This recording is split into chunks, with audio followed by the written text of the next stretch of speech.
তুমি অন্তরে, তুমি নয়নে, তুমি জীবনে, তুমি মরণে, ও প্রাণের নবী গো।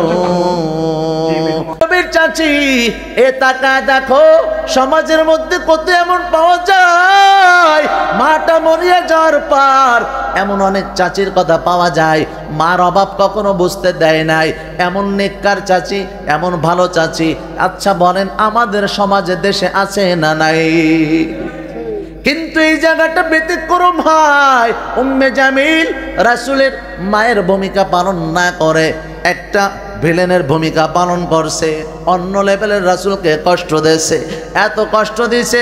আল্লাহ নবী আমার মক্কার মধ্যে এই সূরাটার তাফসীরের মধ্যে এমন পাওয়া যায়, সূরা লাহাবের তাফসীর আপনি খুলে দেখবেন, তাফসীর ইবনে কাসির সহ অন্য গ্রন্থের মধ্যে পেয়ে যাবেন। আল্লাহ নবীর সবচেয়ে কাছের বন্ধু, আল্লাহ নবীর বন্ধু আবু বকর সিদ্দিক রাদিয়াল্লাহু তাআলা আনহু, আম্মা জান আয়েশা থেকে বর্ণিত, আম্মা জান আয়েশা ডাকতে কয় আমার বাবা আবু বকর, একদিনের ঘটনাটা এই সূরা লাহাব যখন নাজিল হয়, নাজিল হওয়ার পর ঘটনাটা আমার কাছে বর্ণনা করেছে। এই ঘটনাটা তাফসীরের মধ্যে উল্লেখ করা হয়। আল্লাহ নবীর স্ত্রী রাসূলের সবচাইতে যেই আম্মা জানের থেকে বেশি হাদিস বর্ণনা পাওয়া যায় তিনি হলেন আয়েশা। ইনার থেকে বেশি হাদিস বর্ণনা হয়েছে। আল্লাহ এনার মেধা শক্তি দিয়েছিলেন অন্যরকম। জোরে বলেন আল্লাহু আকবার, আরো জোরে বলেন আল্লাহু আকবার। আম্মা জান আয়েশার মেধা আল্লাহ এত দিয়েছিলেন, এত প্রখর। আম্মা জান আয়েশা ডাকতে কয় এই সূরাটা যখন নাজিল হয়েছে, নাজিল হওয়ার পর আচ্ছা আপনারা বলেন এই সূরাটা নাজিল হয়েছে বাংলায় না আরবিতে? যেরকম না আরবি। উম্মে জামিল আবু লাহাবেরা বোঝে না? বোঝে কি না? সহজেই বুঝছে, তাদের পরিবারের বিরুদ্ধে গেছে। আচ্ছা এখন অ্যাকশন হবে কি না? আরে এখন সরাসরি কারোর বিরুদ্ধে যায় নাই, কারোর পরিবারের উপর আয়াত নাজিল হয় নাই। শুধুমাত্র ইমাম সাহেব সুদ ঘুষ নিয়ে আলোচনা করলে, মদ জোয়ানে আলোচনা করলে ইমাম সাহেবের উপরও মাঝে মাঝে অ্যাকশন আসে কি আসে না? বলেন না? তো ইমাম সাহেবের উপর যদি এতটুকু হতে আসতে পারে, আর সরাসরি তাদের বিরুদ্ধে, ভাইরা আমার,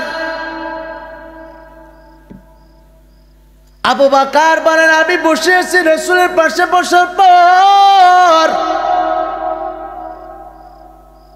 রাসূল আমার কোরআন তেলাওয়াত করে, তেলাওয়াত রাসূলের তেলাওয়াত আমি পাশে বসে বসে শুনতেছি। হঠাৎ করে উম্মে জামিল হাতের মধ্যে লম্বা একটা পাথর নিয়ে আসছে, বড় পাথর। এই উম্মে জামিল এত বড় বেয়াদব, রাসূল যখন বাইতুল্লাহ প্রান্তরে সিজদা দেয়, আল্লাহর দরবারে সিজদা দেয়, সিজদা দেওয়ার সময় রাসূলের মাথার উপরে মরা উটের নাড়ি বুড়ে রেখে দেয়, পিঠের উপরে। জোরে কন্না নাউযুবিল্লাহ।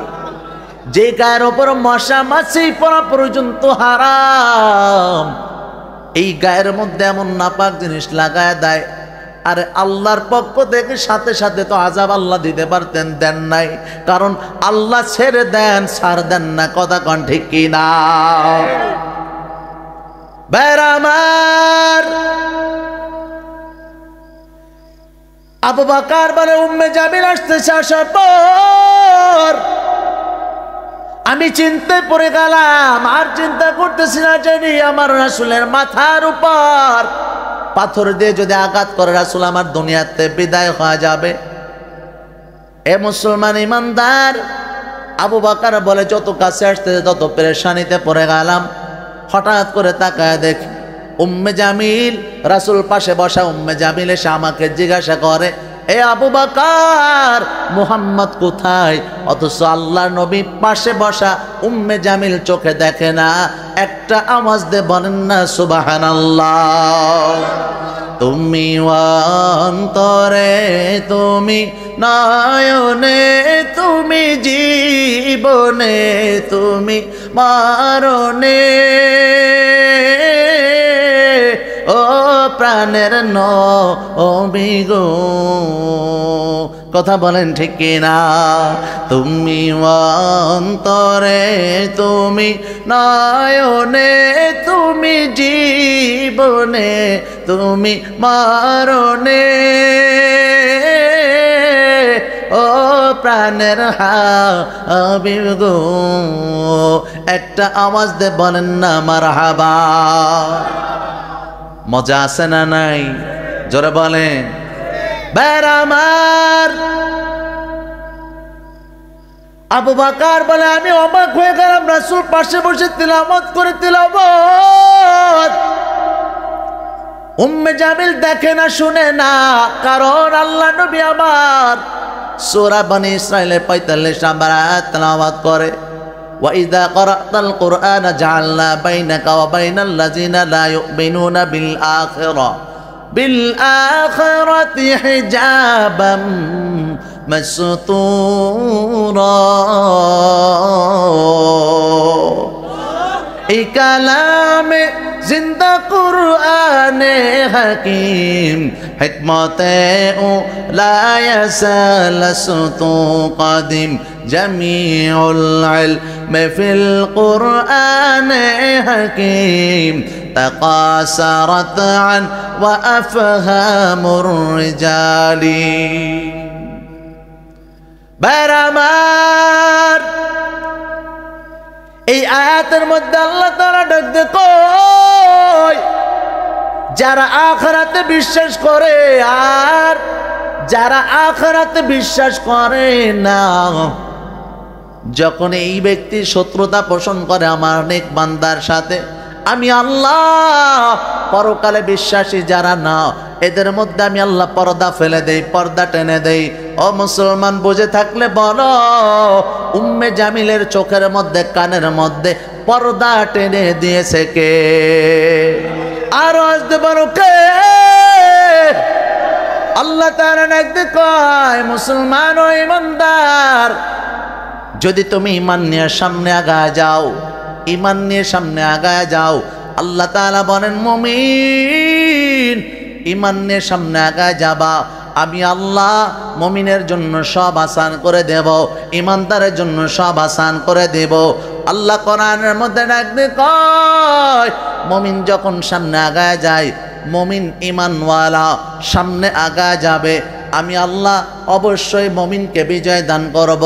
ওয়ালা তাহিনু ওয়ালা তাহজানু ওয়া আনতুমুল আ'লাউনা ইন কুনতুম মুমিনিন।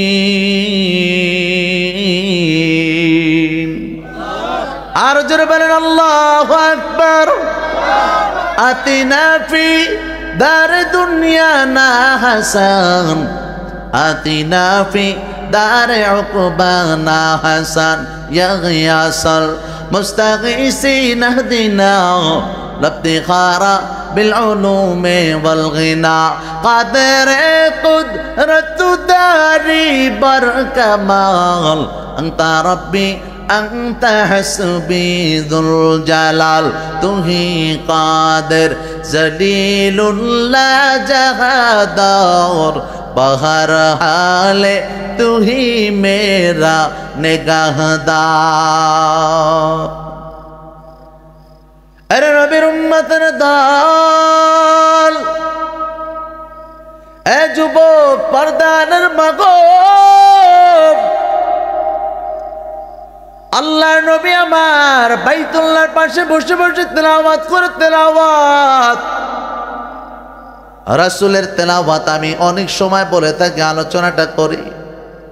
কোরআনের মধ্যে তাকায় দেখেন, অনেক সূরা দিয়েছেন আল্লাহ, কোন সূরা এমন দিয়েছেন, কোন একটা সূরা দিয়েছেন সূরা আনকাবুত, যেটা আল্লাহ মাকরুসার নামে দিয়েছেন। একটা সূরা দিয়েছেন সূরা নামাল, আরেকটা দিয়েছেন সূরা নাহাল, একটা পিপিলিকার নামে, আরেকটা দিয়েছেন মৌমাছির নামে। কোরআনের মধ্যে তাকায় দেখেন সূরাতুল ফিল, সূরাটা দিয়েছেন আল্লাহ হাতির নামে নামকরণ করেছে। কোরআনের মধ্যে আল্লাহ দিয়েছেন সূরা বাকারা, গরুর নামকরণ করেছেন। কোরআনে দিয়েছেন সূরা নিসা, নারীদের নামকরণ করে। এভাবে কোরআনের মধ্যে একটা সূরা পাওয়া যায় সূরাতুল জিন, জিন নামে একটা সূরা দেওয়া হয়। এই সূরার প্রথম আয়াতের মধ্যে যদি তাকায় দেখেন, আল্লাহ নবী বসে বসে তেলাওয়াত করে, রাসূল তেলাওয়াত করে। রাসূলের তেলাওয়াতের মধ্যে এত মায়া আর এত বরকত। রাসূলের তেলাওয়াত শোনার পর আসমান দিয়ে একদল জিনের দল উড়ে যায়। জিন উড়িয়া যাওয়ার সময় দাঁড়ায় গেছে, রাসূলের কোনো খেয়াল নাই। আল্লাহ তাআলা দেখেছেন, আল্লাহ তাআলা পরবর্তীতে আয়াত নাজিল করে দিয়েছেন সূরা জিনের প্রথমে। আল্লাহ তাআলা ডাক দিয়ে কয়, নবী আমার, এই জিনগুলো আপনার তেলাওয়াত শুনে কি বলছে জানেন? রাসূলকে আল্লাহ তেলাওয়াতের মধ্যে আয়াতের মধ্যে জানায় দেয়।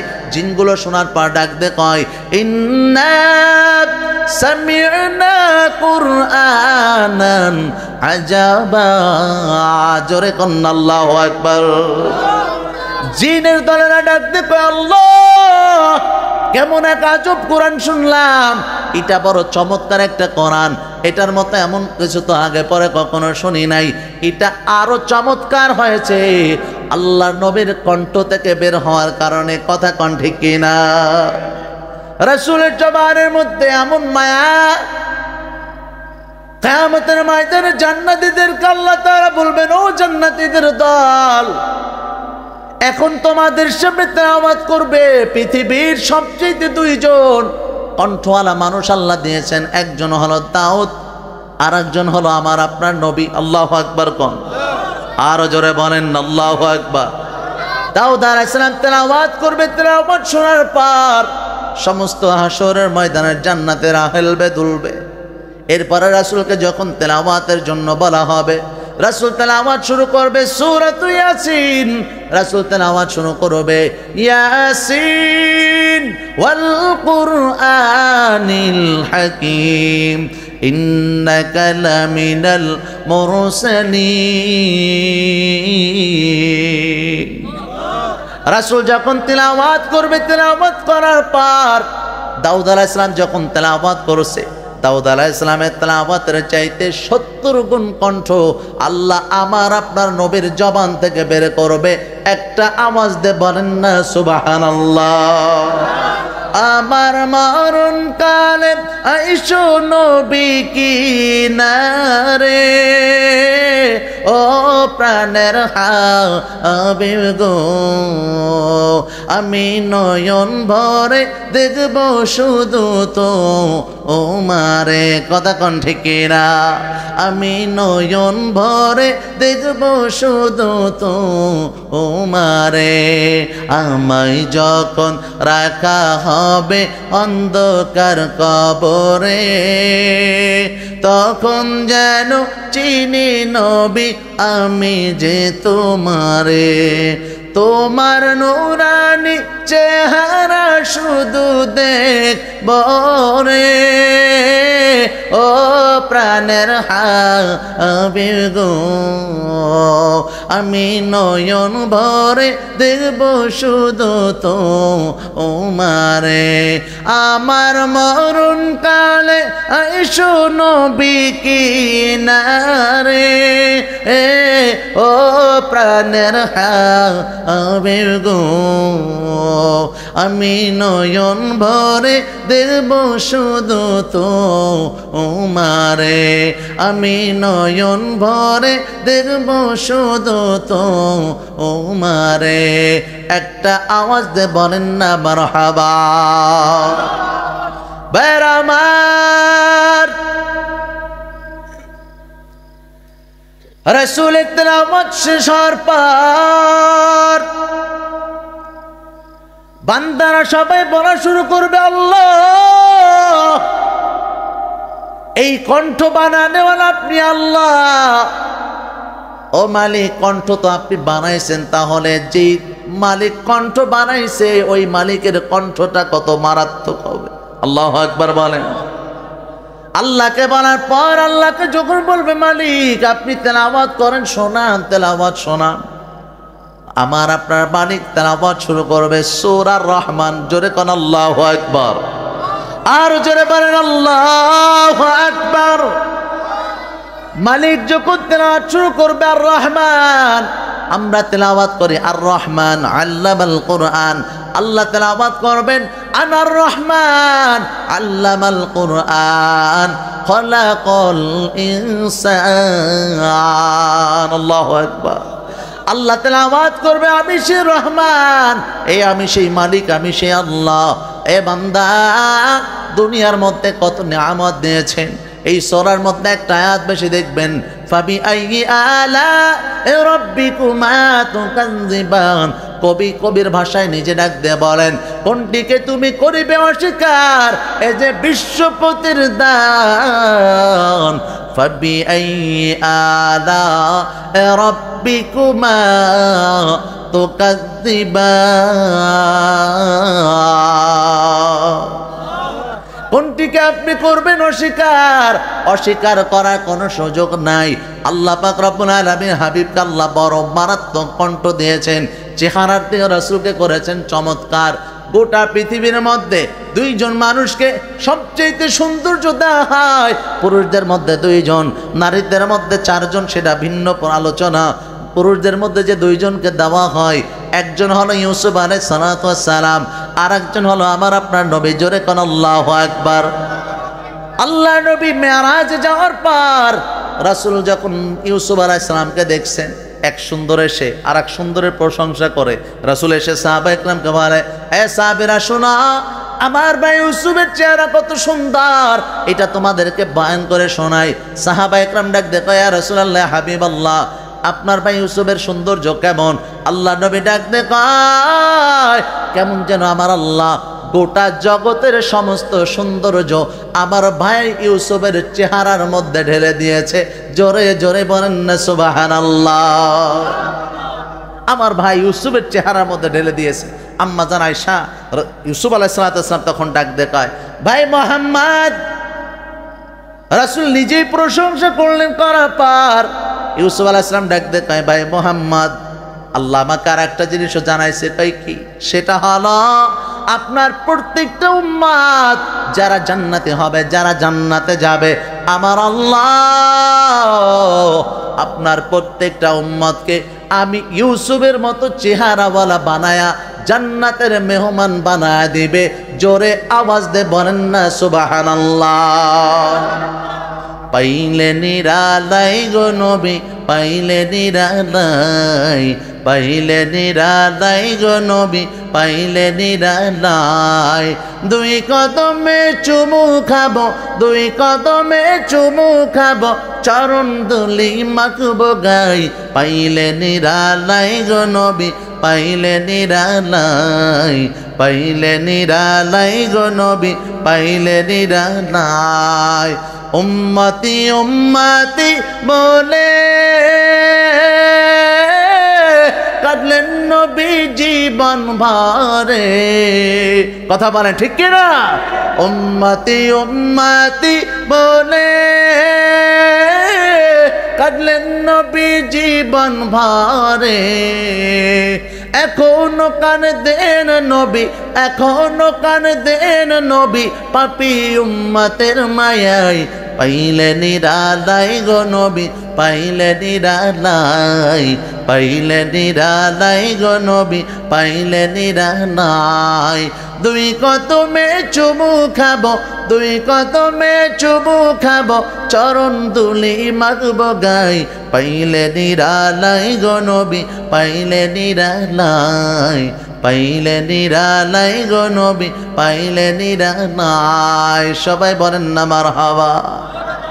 বেরামার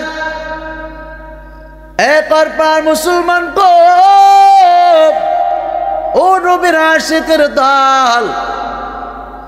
আল্লাহ নবীর উম্মত হওয়ার কারণে আল্লাহ কত সম্মান দিয়েছেন, কত সম্মান, কি পরিমাণ সম্মান আমাকে আপনাকে দিয়েছেন। এই রমজানের মধ্যে কদরের রাত পেয়েছি, এমন পাওয়া যায় তাফসিরে মারিফুল কোরআন সহ অন্যান্য তাফসিরে মাসারের মধ্যে এটা এসেছে। বনি ইসরায়েলের একজন লোকের ব্যাপারে এমন পাওয়া যায় 1000 মাস পর্যন্ত ইবাদত করেছে। সাহাবা ইকরাম কিছুটা মনক্ষুণ্ণ, মনটাকে শান্ত করার জন্য আল্লাহ কদরের রাত দিয়েছেন, যেটা আল্লাহ বলেন লাইলাতুল কদরে খায়রুম মিন আলফি শাহর, যেটা 1000 মাস থেকে উত্তম। এই উম্মতে মুহাম্মাদের জন্য দিয়েছে। জোরে কোন সুবহানাল্লাহ। এরপরে দেখেন হাদিসের মধ্যে এমন পাওয়া যায়, মান সামা রমাদান সুম্মা আতবাহু সিত্তা মিন শাওয়াল কানা কাসিয়ামিদ দাহর। রাসূল সাল্লাল্লাহু আলাইহি ওয়াসাল্লাম ডাকতে কয়, ও মুসলমান, এ উম্মতের দল, রমজান মাস পার হয়ে গেছে। রমজানের পরে বছরের মধ্যে 5টা দিন রোজা রাখা হারাম। কয়টা দিন? কয়টা দিন বলেন? প্রথম হলো গেল এই যে রমজানের রোজা, রোজার পরে যেই ঈদটা পাইলাম, ঈদটাকে বলে ঈদুল ফিতর।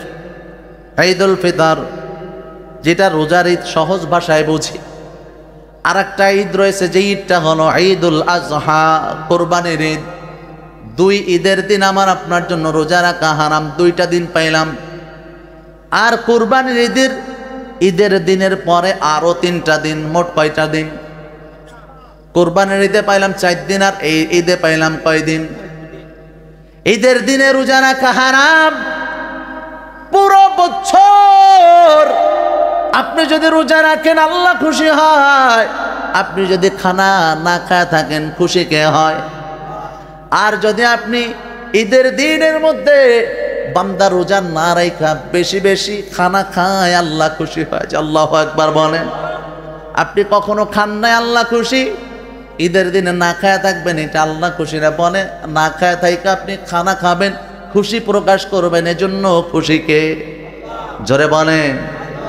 ভাইরা আমার, ঈদের দিনে 13টা কাজ সুন্নতের মধ্যে এমন পাইছি। বলে বান্দা, ঈদের দিনটা চলে গেছে, বলে ঈদের দিন যদি মন গুমরা করে থাকে, মুখটা পোড়ায় থাকে, মুখটা মলিন করে থাকে, সুন্নতের খেলাফ। শরীয়তের মধ্যে সীমাবদ্ধ থেকে সুসজ্জিত হয়ে খুশি প্রকাশ করা, এটাও সুন্নাত। সুবহানাল্লাহ বলেন। ঈদের দিনে হাস্যোজ্জ্বল চেহারা রাখা সুন্নাত। আপনি মুখ গোমরা থাকবেন, সুন্নাতের পরিপন্থী কাজ করলেন, দেখছেন নি? আল্লাহু আকবার।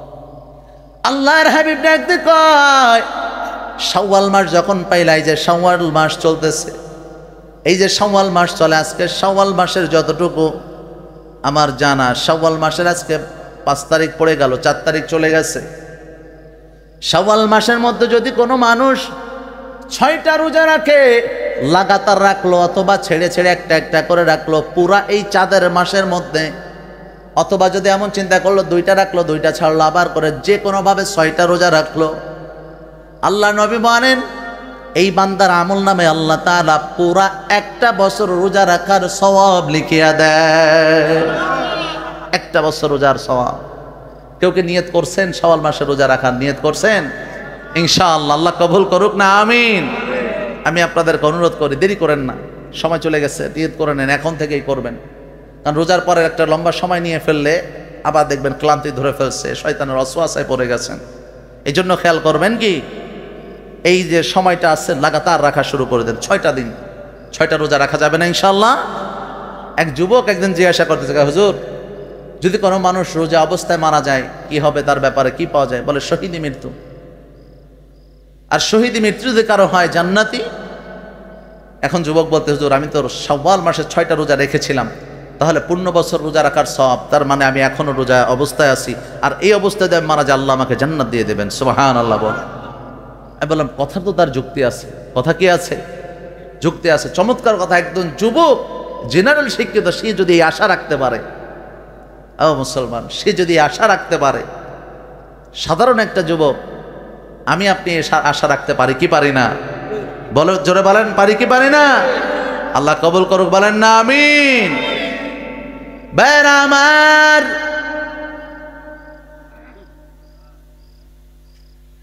আল্লাহ নবী আমার এই উম্মতের জন্য এত দরদ, এত মায়ার, এত মোহাব্বত।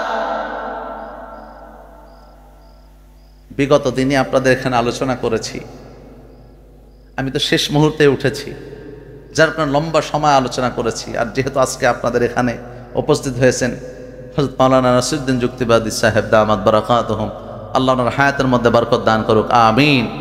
আমার অত্যন্ত মহাব্বতের মানুষ, বিশেষ করে আমি যতটুকু আমার আব্বার থেকে শুনেছি, হুজুরের সাথে এইভাবে বেশ সময় নিয়ে কথাবার্তা বলার সুযোগ হয়নি বা বলিও না, দেখা সাক্ষাৎ অনেক হয়েছে, সালাম মুসাফা করি, কিন্তু হুজুরকে রেসপেক্ট করি অন্যভাবে। কেমন? যেহেতু উনি আর আমার বাবা একই সময়, সমসাময়িক সময় একই মাদ্রাসায় একই সময় আমরা পড়েছেন, যার প্রেক্ষিতে আমি ওনাকে ওস্তাদের মতো প্লাস আমার বাবার মতো শ্রদ্ধা করি। আর বাবার মতো মানুষের সাথে এইভাবে এত কথা অনেক সময় বলা যায়ও না। তো আজকে যেহেতু হজরত এসেছেন, আজকে আলোচনা তো হজরত করবেন, আপনারা শুনবেন, কথা বলেন ঠিক কি ঠিক না?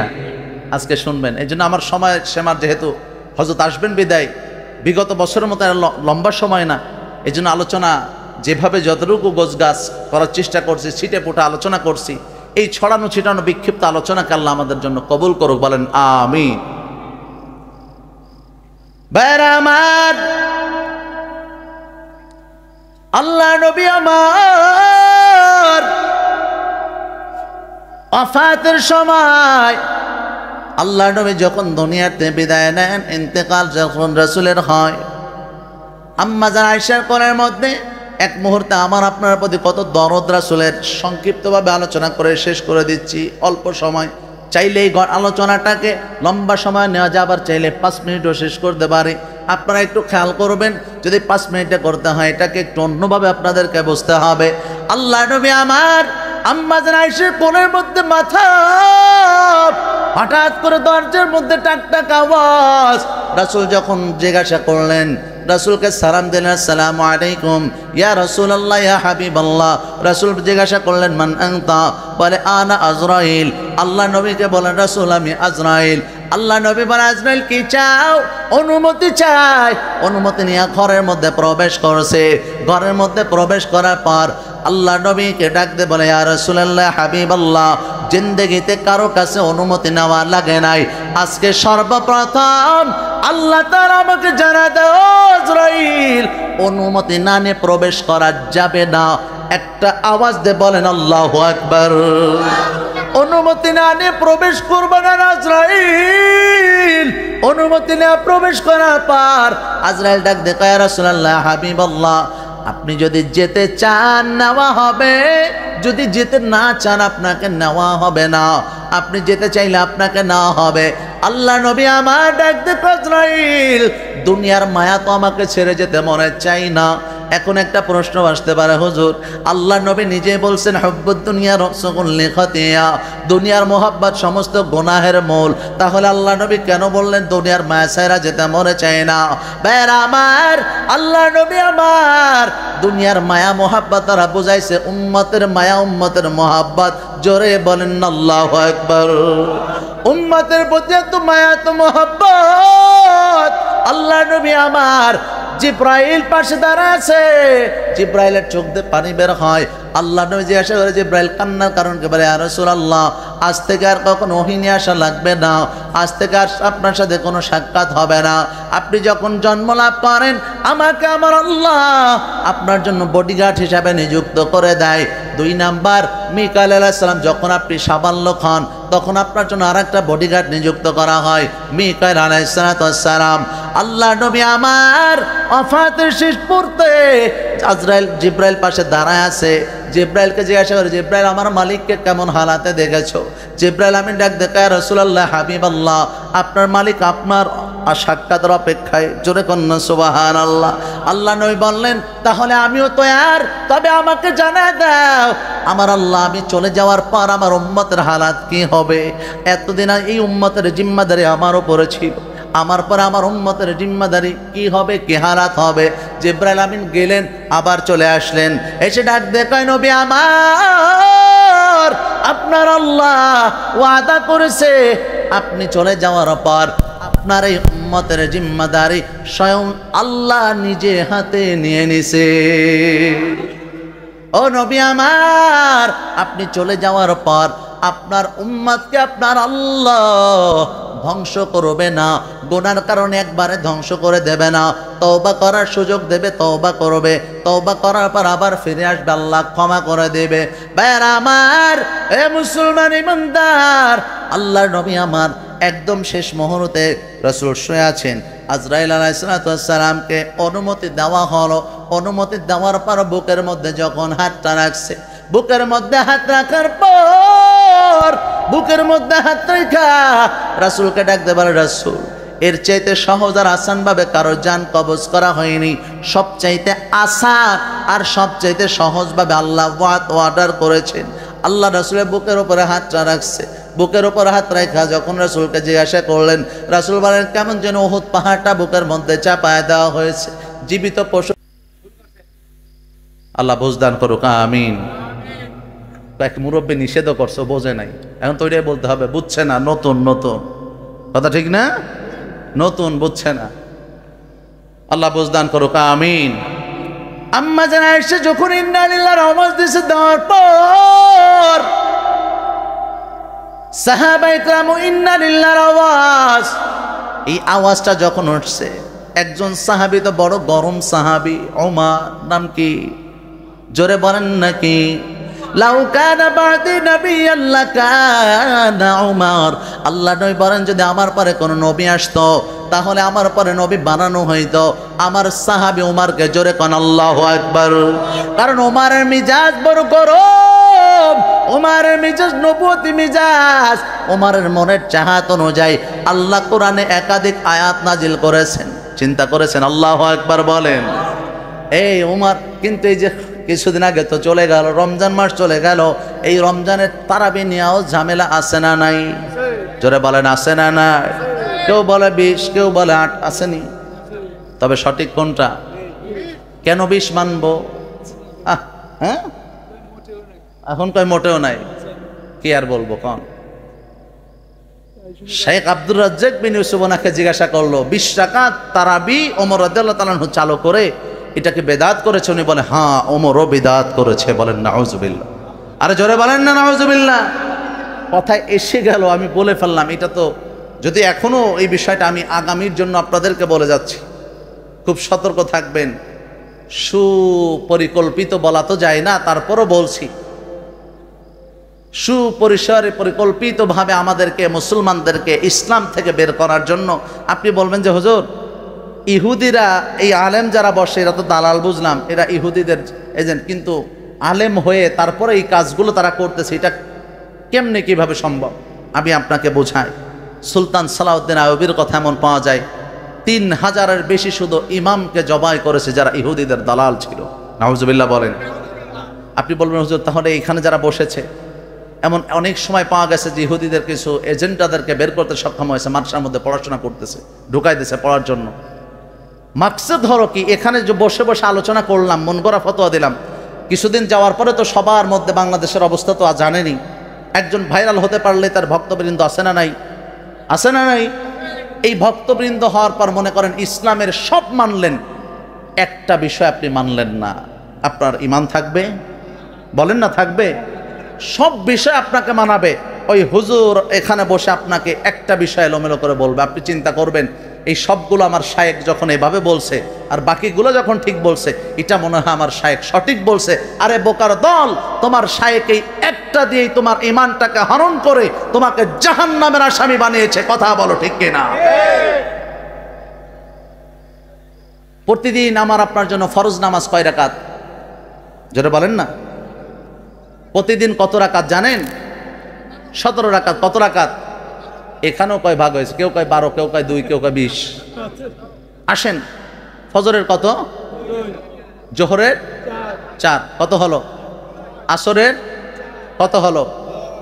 আচ্ছা, মাগরিবের কত হলো? 13। ঈশায় কত? কত হলো? 17 হলো।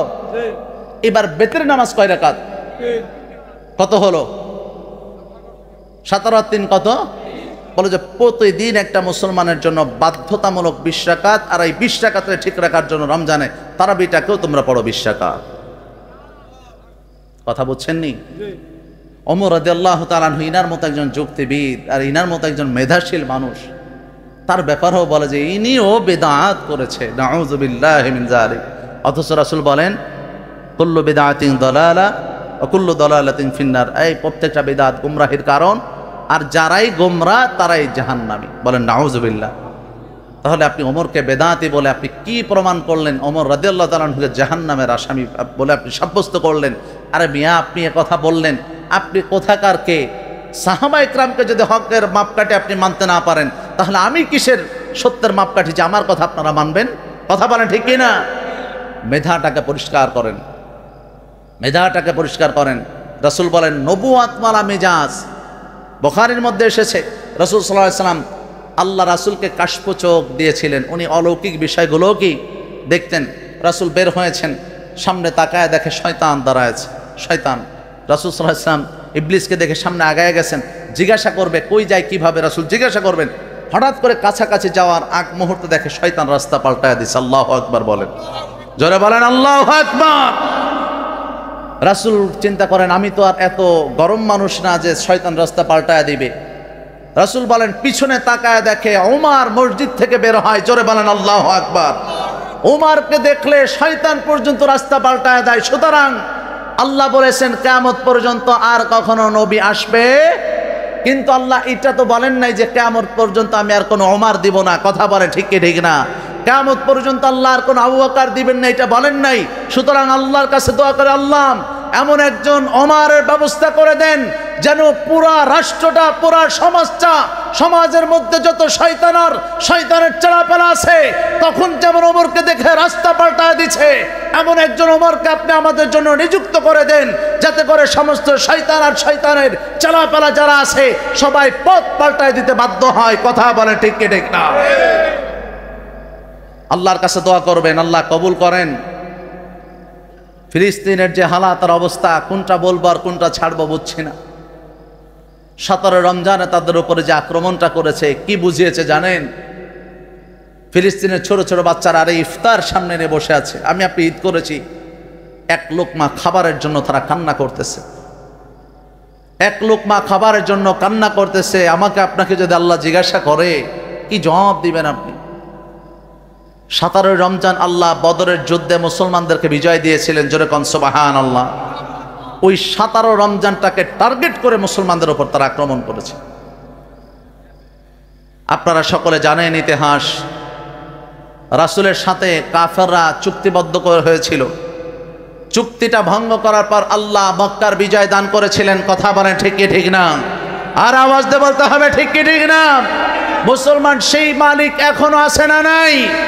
যেহেতু সেই মালিক এখনো আছে, বিশ্ব সভ্যতাকে তারা হার মানায় তাদের সঙ্গে যে চুক্তি ছিল আর মুসলমানদের উপর আক্রমণ করবে না, মুসলিম জাতির উপর আবার আক্রমণ করেছে। ইহুদিরা বুঝিয়েছে তারা বিগত দিনেও গাদ্দার ছিল, এখনো পর্যন্ত তারা গাদ্দার। কথা বলে ঠিক কি ঠিক না?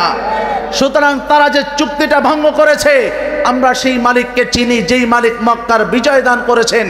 শুধুমাত্র এই চুক্তি ভঙ্গের কারণে শুধু আমরা অপেক্ষায় আছি, আমার আপনার মালিক এই ফিলিস্তিনের মাধ্যমে আবারও গোটা বিশ্বে ইসলামের বিজয় দান করবে। কথা বলেন ঠিক কিনা? আল্লাহ কবুল করুক, জোরে বলেন আমিন। ভাইরা আমার, এই জন্য বড় সতর্ক, সাবধান। এই ওমর রাদিয়াল্লাহু তাআলা আনহু পকেট থেকে একদম মাজার মধ্য থেকে তরবারিটা বের করে ফেলেছে। রাসূলের ইন্তেকালের আওয়াজ শোনার পর ওমর তরবারিটা বের করে আওয়াজ দিয়ে বলে, সাহাবীদের দল, খবরদার রাসূলের ইন্তেকাল হয়েছে এ কথা কেউ বলবে না, বললে আমি ওমরের তরবারিটা, তার কল্লাটা আলাদা করে ফেলব। আল্লাহু আকবার। কি দরদ আর কি মায়া যে রাসূলের কল্লা আনার জন্য যায় ওমর, আর আজকে রাসূলের ইন্তেকালের কথা সহ্য করতে পারে না। ওমরের আওয়াজ আর হুঙ্কারের কারণে সাহাবীরা চুপ হয়ে গেছে, অন্তরের ব্যথা অন্তরের মধ্যে চাপা পড়ে গেছে। আবু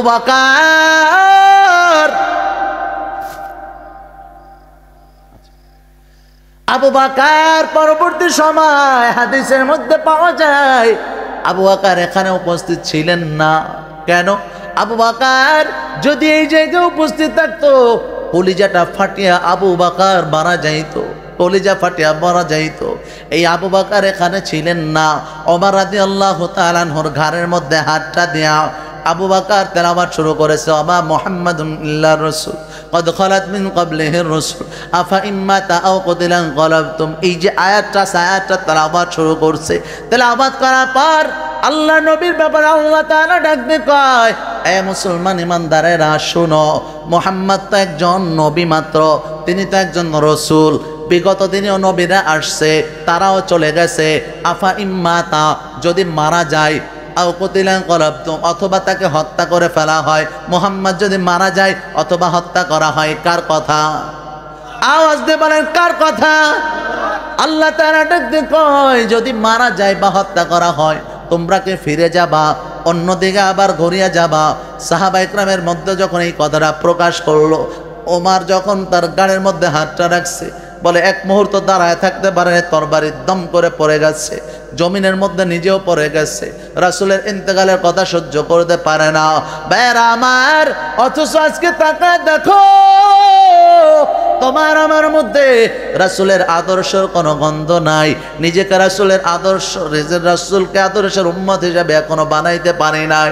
একটু তাকায় দেখো, আল্লাহ তাআলা ডাক দিয়ে কয়, লাকাদ কানা লাকুম ফি রাসূলিল্লাহি উসওয়াতুন হাসানা। দুনিয়ার মধ্যে সবচেয়ে সুন্দর আদর্শ হলো রাসূলের আদর্শ।